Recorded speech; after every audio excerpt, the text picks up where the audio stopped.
சோழனை பழி தீர்க்க மட்டுமே உயிரை தாங்கி வந்துள்ளோம். உன் மகளை, என் மகனை, நம் குலத்தை சோழர்கள் அழித்ததை நினைத்துப்பார். நம் குலம் அழிந்தது சோழர்களால்.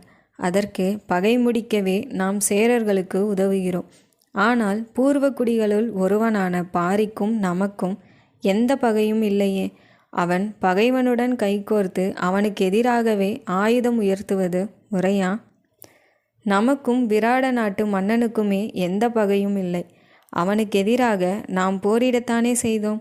மனதை வேறு எதற்காகவும் குழப்பிக் கொள்ளாதே.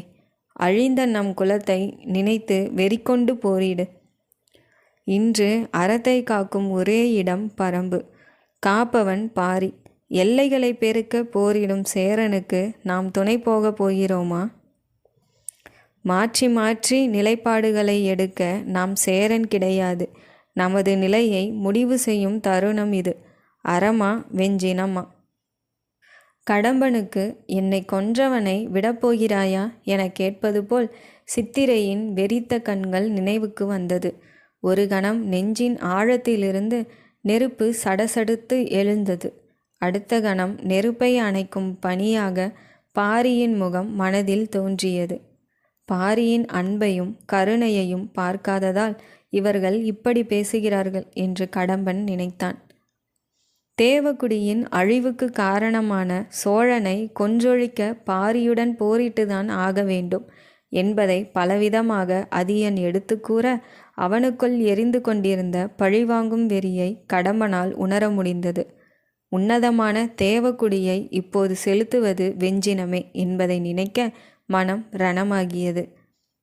அதியன் தொடர்ந்தான். நம்மால் இந்த போரின் போக்கை மாற்ற இயலாது. போரில் நாம் தோற்றால் வேதனைக்குரிய இந்த வாழ்வை துறந்து மரணம் அடைவோம். வெற்றி பெற்றால் சேரன் தனது புகழை பெருக்கிக் கொள்ள அடுத்து சோழ நாட்டின் மீது படையெடுப்பான். அப்போது சோழக்குடியை முற்றிலும் வேறறுப்போம். அதியன் கூறியதை மற்ற நால்வரும் ஆமோதிக்க கடம்பனுக்கும் அது சரியென்று தோன்றியது. இருப்பினும் பாரியை வென்று சோழனை பழிவாங்குவதை விட பாரியின் கையினால் தனது மரணம் ஏற்பட வேண்டும் என்று தேவகுலத்தின் தெய்வத்தை வேண்டிக் கொண்டான்.